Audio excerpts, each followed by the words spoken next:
bendiga, qué bueno volvernos a encontrar. Yo le doy muchas gracias a Dios, hermano, por saber que este encuentro es de bendición para cada uno de nosotros y que la gloria del Señor sea cubriendo su hogar, sea cubriendo su vida y sea llenándolo en este momento a través de su Santo Espíritu, de toda la paz y de toda la confianza que necesitamos en estos momentos. Vamos a orar y le entregamos al Señor este tiempo y que la gloria del Señor sea llenándonos y bendiciéndonos con poder. Padre, te damos muchas gracias, Dios del cielo y de la tierra, porque en tu infinita bondad y misericordia podemos llegar delante de ti, Señor, creyendo que tú eres nuestro Dios, que tú eres nuestro Rey, que tú tienes cuidado de nosotros, que tú nos amas con amor eterno. Y con ese amor eterno con que nos has amado, Señor, nos llena nuestras vidas. Por eso, Dios de la gloria, hoy entregamos nuestros anhelos delante de tu presencia, el anhelo de nuestro corazón. Lo entregamos delante de ti, Señor. Prepara ese terreno donde ha de sembrarse tu semilla y que cada vida, Señor, sea en este momento llena de tu palabra, de tu poder y de tu gracia. En el nombre poderoso de Cristo Jesús. Amén y amén. Gloria al Señor. Vamos a leer en la Biblia. Yo le invito para que abra su Biblia en el libro de Romanos, la carta del apóstol Pablo a los Romanos, en el capítulo 10. Le damos la gloria al Señor. Allí en el capítulo 10 vamos a leer desde el versículo 1 hasta el versículo 15. Amén. Entonces vamos a leer. Hermanos, ciertamente el anhelo de mi corazón y mi oración a Dios por Israel es para salvación. Porque yo les doy testimonio de que tienen celo de Dios, pero no conforme a ciencia, porque ignorando la justicia de Dios y procurando establecer la suya propia, no se han sujetado a la justicia de Dios. Porque el fin de la ley es Cristo para justicia a todo aquel que cree. Porque de la justicia que es por la ley, Moisés escribe así: el hombre que haga estas cosas vivirá por ellas. Pero la justicia que es por la fe dice así: no digas en tu corazón, ¿quién subirá al cielo? Esto es, para traer abajo a Cristo. ¿O quién descenderá al abismo? Esto es, para hacer subir a Cristo de entre los muertos. Mas, ¿qué dice? Cerca de ti está la palabra, en tu boca y en tu corazón. Esta es la palabra de fe que predicamos, que si confesaras con tu boca que Jesús es el Señor y creyeres en tu corazón que Dios le levantó de los muertos, serás salvo. Porque con el corazón se cree para justicia, pero con la boca se confiesa para salvación. Pues la Escritura dice: todo aquel que en él creyere no será avergonzado, porque no hay diferencia entre judío y griego, pues el mismo que es Señor de todos es rico para con todos los que le invocan, porque todo aquel que invocare el nombre del Señor será salvo. ¿Cómo pues invocarán a aquel en el cual no han creído? ¿Y cómo creerán en aquel de quien no han oído? ¿Y cómo oirán sin haber quien les predique? ¿Y cómo predicarán si no fueren enviados? Como está escrito: cuán hermosos son los pies de los que anuncian la paz, de los que anuncian buenas nuevas. Amén. Gloria al Señor. La carta a los romanos es considerada como uno de los más grandes tratados teológicos del Nuevo Testamento. Y en ella el apóstol Pablo habla acerca de un anhelo. Y si nosotros preguntásemos cuáles son los anhelos naturales del corazón humano, y más en esta época donde estamos en esta situación de aislamiento, de pandemia, ¿cuáles serían los anhelos que nosotros tenemos en estos momentos? De pronto podríamos decir tener una estabilidad económica para que pueda dar seguridad a la familia llenar esa necesidad afectiva para una buena relación amorosa o tal vez tener paz interior, porque logrando esa paz interior se va a vivir con el resto de personas en el entorno o asegurarnos que nuestros hijos culminen sus carreras, sus estudios, de tal manera que ellos puedan enfrentar sin temor en el futuro la vida. Y estos anhelos, cada uno de estos anhelos son legítimos y están ajustadas a las llamadas aspiraciones terrenales. Es importante tener estos anhelos. Pero en todo esto, ¿dónde aparece el anhelo que la gente tiene por Dios? ¿Será que alguna persona puede decir, no, yo anhelo tener un encuentro personal con Dios, que Él forme parte de mi vida y que yo sé que cuando Él forme parte de mi vida, ahí se van a incluir todos mis anhelos y mis deseos? Y más para el caso de una persona que ha entregado su vida a Cristo. ¿Cuál debería ser el anhelo de su corazón? Pablo nos da una respuesta por demás interesante en el versículo 1 que acabamos de leer. Él dice, hermanos, ciertamente el anhelo de mi corazón y mi oración a Dios por Israel es para salvación. Pablo, un hombre extraordinario en esos terrenos teológicos, de trabajo pastoral tremendo, que se preocupaba por esas iglesias que había formado. Y aquí nos está hablando de una pasión que él tenía, y esa pasión estaba relacionada con la salvación de su pueblo, algo inigualable. Y Pablo, cuando vio que su propia gente rechazaba el evangelio de Cristo, pues él se dedicó por completo a evangelizar a los gentiles y tuvo tan grandes resultados que en el capítulo 15, versículo 19 de la misma carta a los romanos, él le dice, de manera que desde Jerusalén y por los alrededores hasta Lírico, todo lo he llenado con el evangelio de Cristo. Mire qué tan tremendo, todo lo he llenado con el evangelio de Cristo. Él donde iba estaba predicando.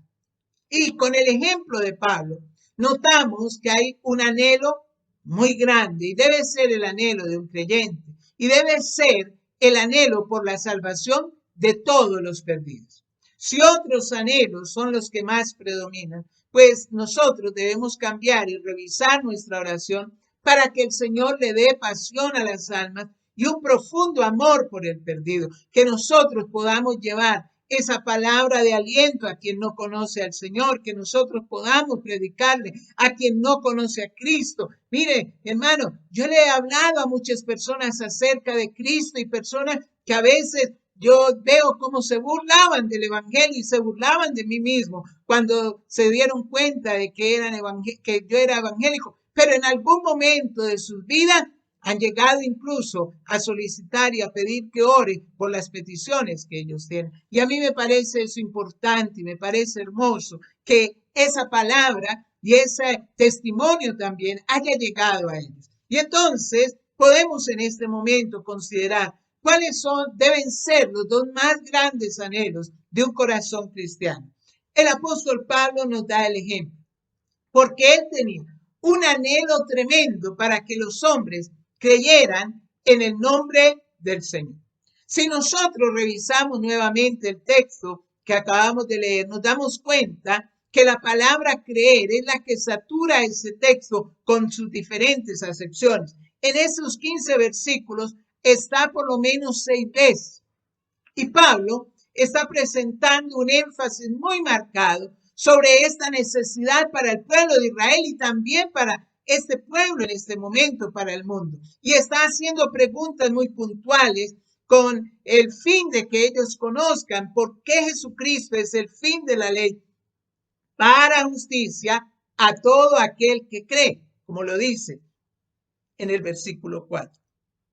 También dice en el versículo 2, dice que ellos tenían un gran celo de Dios, pero de que ese celo no era conforme a ciencia. Esto quiere decir que ellos creían en Dios, pues esa era la razón de ser de ellos como su pueblo. Y si usted le pregunta a una persona, ¿usted cree en Dios? Todos le van a decir, sí, sí creo en Dios, o al menos la inmensa mayoría. Pero en sí, ellos tenían o mejor, que si ellos tuviesen un conocimiento, ciencia, entonces hubiesen descubierto que ese Dios que fue anunciado por los profetas a través del tiempo era el mismo que se había manifestado a través del Hijo. Ellos creían en Dios, pero no aceptaban que Jesucristo fuese ese Mesías prometido por tanto tiempo y que durante tanto tiempo habían esperado. Y en este planteamiento, Pablo nos da las razones por las que tantas veces el Evangelio no llega al corazón de las personas. Allí en el versículo 3 nos está diciendo, porque ignorando la justicia de Dios y procurando establecer la suya propia, no se han sujetado a la justicia de Dios. Oiga bien, mire esto, los hombres que viven bajo su propia justicia. ¿Y cuál es la propia justicia? Es la justicia que ellos determinan para creer o no creer, aceptar o no aceptar. Y al final lo único que logran es condenarse a sí mismos. La justicia propia es la que es lo que nos está diciendo o que pretende mejor salvarnos por nuestras propias obras. Pero la palabra del Señor dice que esa justicia se convierte en un trapo de inmundicia delante de los ojos de Dios. La salvación no viene como resultado de cuán buena persona sea usted. La salvación no viene como resultado de si usted es un buen amigo, de si usted es una buena persona, de si usted es un altruista, de si usted es un humanista. No, no. No viene de la moralidad que podamos presentar delante de los hombres o de cuántas obras podamos exhibir como trofeo para que se reconozcan los méritos para la salvación. Y aquí queda muy claro que la fe que obra por el creer en la justicia divina revelada en la persona de Cristo es el único camino para quedar allí afirmado, para conseguir la vida y encontrar la vida eterna. El apóstol Pablo, aquí en el versículo 11, lo está asegurando y nos dice, todo aquel que en él creyere no será avergonzado.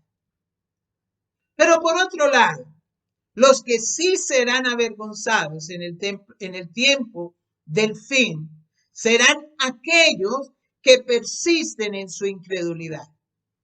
Estamos en un tiempo de gracia. A pesar de lo que estamos viviendo, la gracia de Dios se está derramando sobre la tierra.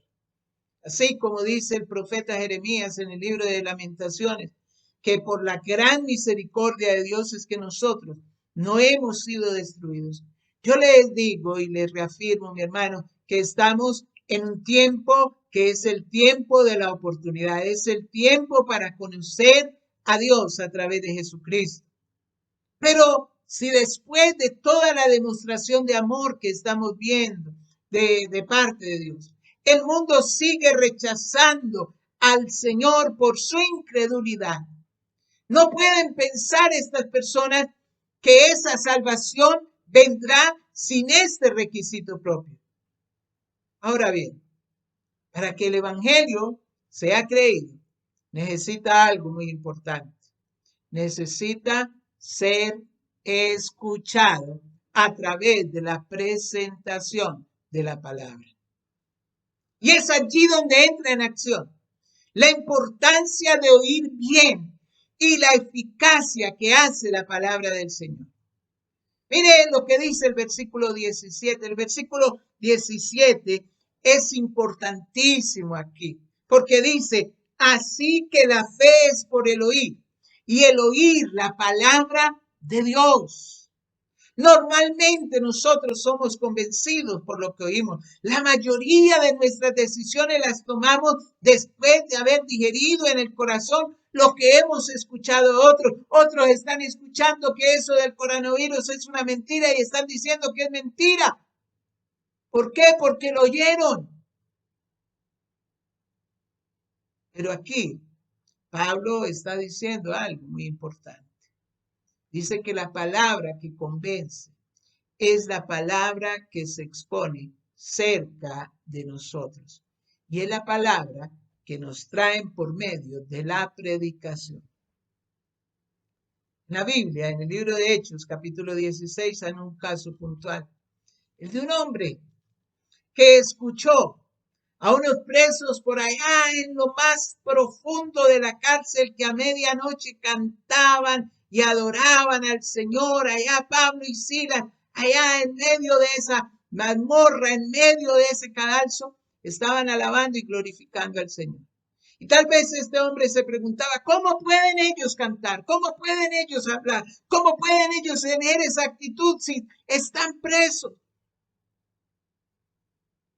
Cuando se le dio la oportunidad, este hombre exclamó, señores, ¿qué debo hacer para ser salvo?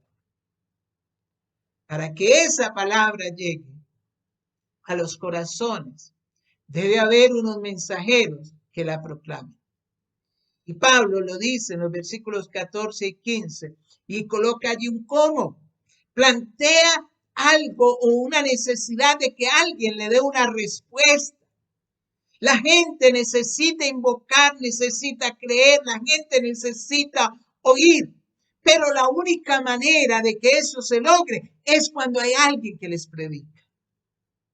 Por eso Pablo hace allí un énfasis y dice, ¿y cómo oirán sin haber quien les predique? En el versículo 14. Hay una cosecha de almas que están aguardando porque alguien predique, tal vez en su familia. En estos momentos es necesario que nosotros presentemos ese mensaje que el Señor nos está dando, que evangelicemos. Si usted no puede evangelizar directamente, evangelice enviando el devocional a otra persona, diciéndolo, léalo, léalo, tenga esperanza en el Señor, mire lo que la palabra nos está diciendo, confíe, haga esta oración, glorifique a Dios y tenga confianza en estos momentos difíciles de nuestra vida. Definitivamente lo he comprobado. Hay personas que esperan una palabra de nosotros. Hay personas que esperan esa palabra, de los que ya tenemos esa seguridad de salvación. Nosotros no podemos ser como esos leprosos, que nos dan un ejemplo grande en Segunda de Reyes, capítulo 7, versículos 3 al 10, y nos dice la palabra que estos hombres durante el sitio de Samaria, la gente estaba muriendo dentro de la ciudad y estaba tremendamente afectada. Y estos dos leprosos dijeron, bueno, si nos quedamos aquí nos morimos de hambre. Si salimos también nos matan, pues salgamos. Y se fueron y dice que llegaron al campamento del enemigo y encontraron que Dios había hecho huir a todas estas personas y comieron, se vistieron, encontraron tesoros. Pero si se quedaron allí pensando, y dijeron, no estamos haciendo bien. Hoy es día de buena nueva y si nosotros callamos y esperamos hasta el amanecer, nos alcanzará la maldad. Vamos a dar la buena nueva y nosotros tenemos esa buena nueva. Yo le invito para que usted comparta la palabra, para que usted lleve esperanza a otras personas, para que usted pueda darle esa voz de aliento a través de la palabra de Dios, le pueda dar esa voz de aliento al que lo necesite. Un anhelo más grande de nosotros en este tiempo es que los hombres crean, hermano, en el nombre del Señor. Y el segundo anhelo que nosotros notamos aquí es el anhelo para que también los hombres confiesen el nombre del Señor. El hombre por naturaleza tiene un corazón propenso a invocar a algún Dios para su vida. Y eso se explica porque desde la antigüedad siempre se estaba buscando adorar algo. Y los antiguos adoraban lo que ellos no entendían ni lo que sabían, adoraban la luna, adoraban el fuego, adoraban el agua, adoraban las estrellas, adoraban lo que no estaba dentro de su ser, porque el hombre siempre ha tenido esa intención en el corazón de adorar, ¿sí? Y ellos adoraban objetos visibles y la naturaleza, la principal proveedora para esa adoración. Y hay una inmensa influencia cultural en todos los pueblos. Y allí nosotros vemos que el hombre se da a la invocación de aquello en quien pone su fe, para la provisión de sus necesidades y la protección de lo que requiere para su diario vivir. Nadie vive sin invocar algo. Hoy día se invocan desde los vivos hasta los muertos. Todo eso se está permitiendo. Pero el otro asunto de invocar el nombre de algún Dios terrenal, más que al Dios invisible, es visto incluso en el mismo pueblo de Dios. El pueblo de Israel, cuando estaba en el desierto, quiso adorar un becerro de oro, después de haber visto la manifestación de poder de Dios en el monte Sinaí. Y ellos por la impaciencia fabricaron ese becerro de oro y lo invocaron, diciéndole que él los llevaría a la tierra prometida. Cuando ellos llegaron a la tierra prometida, nos habla el libro de Jueces, que una de las cosas que ellos hicieron fue incluso corromperse con los dioses de los amorreos que vivían en ese lugar. Y eso el Señor ya les había advertido. En este pasaje de Romanos 10, Pablo pone un especial y particular énfasis sobre la necesidad de invocar de una manera correcta el nombre de Dios para lograr salvación. Y eso contrasta con la invocación de otros dioses, cuyas peticiones no siempre se centran en la salvación del alma. Pablo aquí está hablando de una invocación a Dios que va acompañada de palabra de confesión. Y aquí es donde radica la diferencia entre el culto a dioses diferentes y al verdadero Dios. Y Pablo coloca esa línea divisoria allí respecto a lo que debe entenderse sobre el tema de la confesión para salvación. Y en el versículo 8 y comienzo del 9 nos dice, mas, ¿qué dice? Cerca de ti está la palabra, en tu boca y en tu corazón. Esta es la palabra de fe que predicamos, que si confesares con tu boca que Jesús es el Señor. Oiga bien, que si confesares con tu boca que Jesús es el Señor. Y aquí hay un énfasis muy especial en ese verbo confesar. Y la confesión es lo que al final establece un veredicto. ¿Por qué? Porque la confesión abre las puertas del perdón. Y si nosotros miramos en el contexto de Romanos, ¿qué implicación tenía la confesión en el nombre del Señor? Para el tiempo de Pablo había un solo Señor y ese era el César. César era todo para el imperio y para la gente. Y si alguna persona se arriesgaba a llamar a otro por ese nombre, podía ser objeto de muerte. Mucha de la sangre de los creyentes con la que fue rociado el imperio romano tuvo que ver con la confesión de Cristo como Señor y esa renuncia a confesar al César como Señor. Para los primeros creyentes, la confesión del nombre del Señor está significando reconocerlo como Mesías, como ese Mesías designado por Dios, pero que a su vez había resucitado y había sido exaltado en su gloria. Así pues, confesar a Cristo como Señor es lo primero que nosotros debemos hacer para ser salvos. Y esto plantea una acción. Hay mucha gente que cree, sí, si yo le pregunto a una persona al azar, le digo, ¿usted cree en Dios? Me dice, sí, yo creo en Dios. Pero esa persona no está dispuesta a confesar. Muchas personas saben de la obra del Señor en la cruz. Cargan aquí su crucifijo. Se conmueven de esos sufrimientos por amor que tuvo el Cristo Jesús allí en la cruz del Calvario por el hombre. pero al momento de tomar una decisión y seguirle, no están dispuestos a correr ningún riesgo. Y Pablo coloca aquí una condición principal: la confesión de labios para optar la salvación. Dice, porque todo aquel que invocare el nombre del Señor será salvo, en el versículo 13. Todo aquel que invocara el nombre del Señor será salvo. Y con esto se pone de manifiesto que no hay otra forma de ser salvos y en consecuencia poder alcanzar al cielo. Solamente confesar el nombre que es sobre todo nombre, el nombre de nuestro Señor Jesucristo. ¿Cuál debe ser el anhelo de nuestro corazón?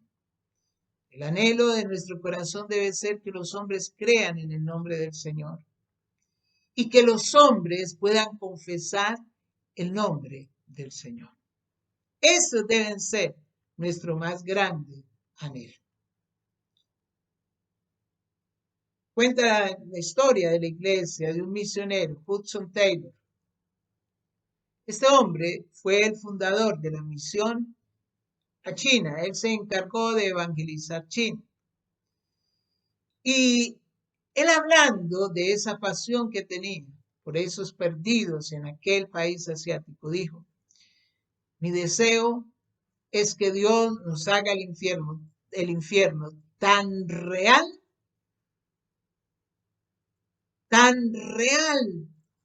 a nosotros, o que nosotros, que no podamos descansar, que nos haga el infierno tan real a nosotros que no podamos descansar, y el cielo tan real que deseemos probarlo. Que Cristo sea tan real que Él se convierta en nuestra máxima motivación.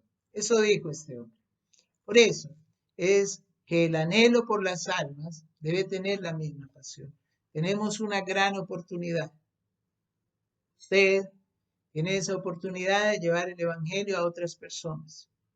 Usted tiene la oportunidad de compartir de Cristo, de hablar de la esperanza que tenemos en Cristo, que las personas conozcan del Señor, que las personas puedan invocar el nombre del Señor. Y esa debe ser nuestra actitud. Los grandes predicadores lo han reconocido. No llevar una predicación que aterre a las personas o con airadas palabras, no. Pablo está diciendo una verdad con un amor que sobrepasa todas las cosas. Vamos a orar. Que nuestro anhelo, que el anhelo de nuestro corazón sea también para salvación. Señor, te doy toda la gloria, toda la honra y toda la alabanza. En ti, Señor, hay bendición. Tú eres Dios por todas las generaciones, Señor. Y sobre todas las cosas, tú estás con nosotros. Padre, en tus manos entregamos, Señor, nuestras vidas. Te damos toda la gloria, la honra y la adoración. Tú vives y reinas por siempre y para siempre. Y en ti está el poder y la bendición. Tú concedes las peticiones de nuestro corazón. Y tu palabra nos dice que si nos deleitamos en ti, Señor, tú concedes esas peticiones. Pero debe haber un anhelo grande en tu iglesia, en tus hijos. Ese anhelo, Señor, para que las personas te conozcan a ti. Ese anhelo para que las personas invoquen tu nombre, Señor. Y hoy oramos, Señor, por aquellos que están pasando por necesidades, que aún no te conocen, Señor, o que no han querido conocer. Señor, para que abran sus ojos, para que puedan verte a ti, el único Dios verdadero, para que puedan, Señor, alcanzar tu misericordia, para que puedan reconocer en ti, Señor, al único que tiene el poder para salvarnos, para librarnos de las garras del maligno y para llenarnos, Señor, en tu poder y en tu bendición. Te entrego, Señor, a tu pueblo, a tu iglesia, Señor. Oro para que en cada uno de nosotros ese anhelo de nuestro corazón sea para alcanzar a quien no te conoce o a quien está separado de ti, Señor. Bendigo los hogares, las vidas de tus hijos. Los entrego en tus manos, Señor. Digo, Señor, esas peticiones que colocamos en el nombre poderoso de Cristo Jesús.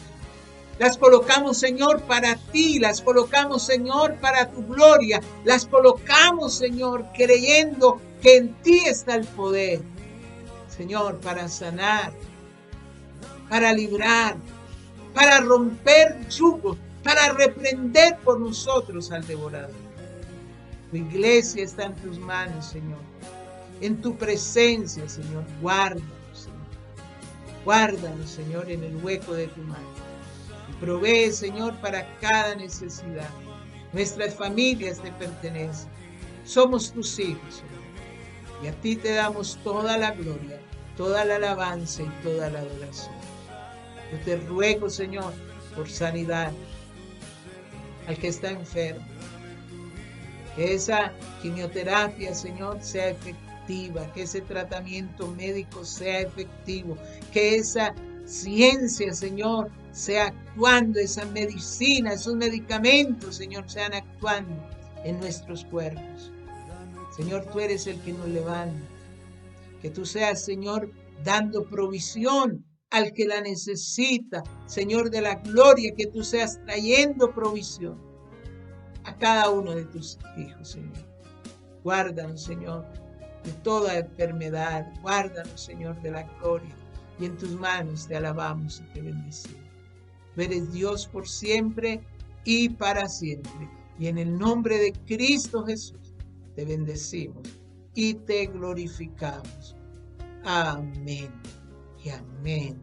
Gloria al Señor. Aleluya.